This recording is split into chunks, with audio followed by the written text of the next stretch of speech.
This is a very heavily modified Nissan GTR. You can see a new bonnet with vents in it, and then completely redesigned front end. So of course the car is now much more intimidating to look at. I never liked the R35 too much, but it's this modified one is actually quite nice.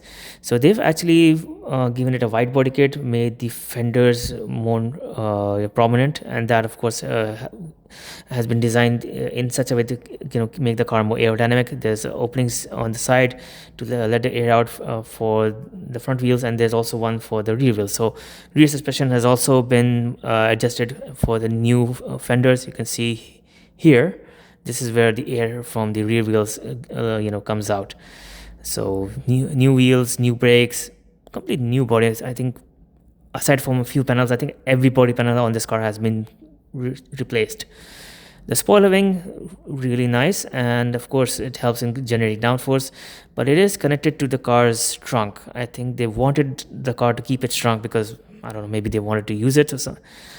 For the rear, they've replaced the bumper, and now it has a completely different diffuser and exhaust system, and really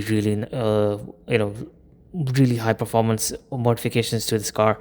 So I'm here at the racing paddock at Dubai Autodrome, and I have some very interesting cars around me. So I don't know what type of event or this is, because all the cars you can see there, you can actually get inside them. You're not allowed to drive them, but still it's a nice opportunity to see such amazing cars right at the racetrack, and you can hear the cars outside just running around the track. I mean, it's an amazing experience to be here.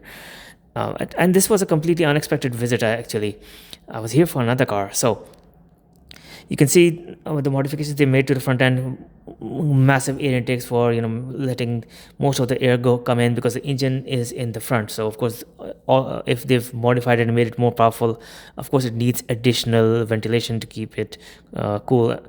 Now for the interior, it's pretty much a stock with new seats, I think new seat belts, but they haven't really stripped it out, like in a proper racing car where they remove the extra items like the touchscreen and the extra climate control, multimedia.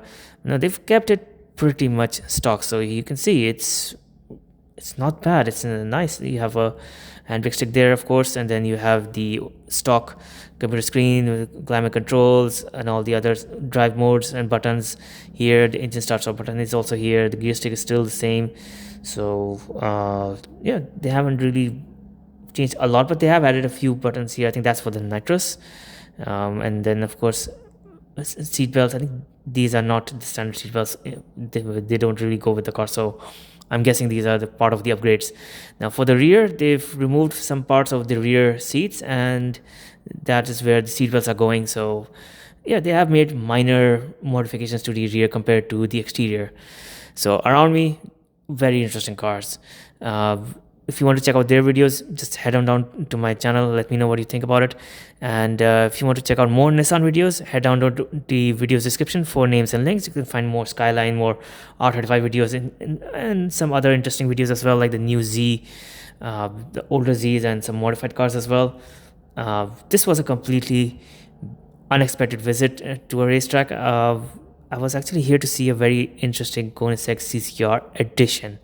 So check out its video as well. And let me know in the comments, what do you think about it? Is this your favorite of the GTR models from Nissan?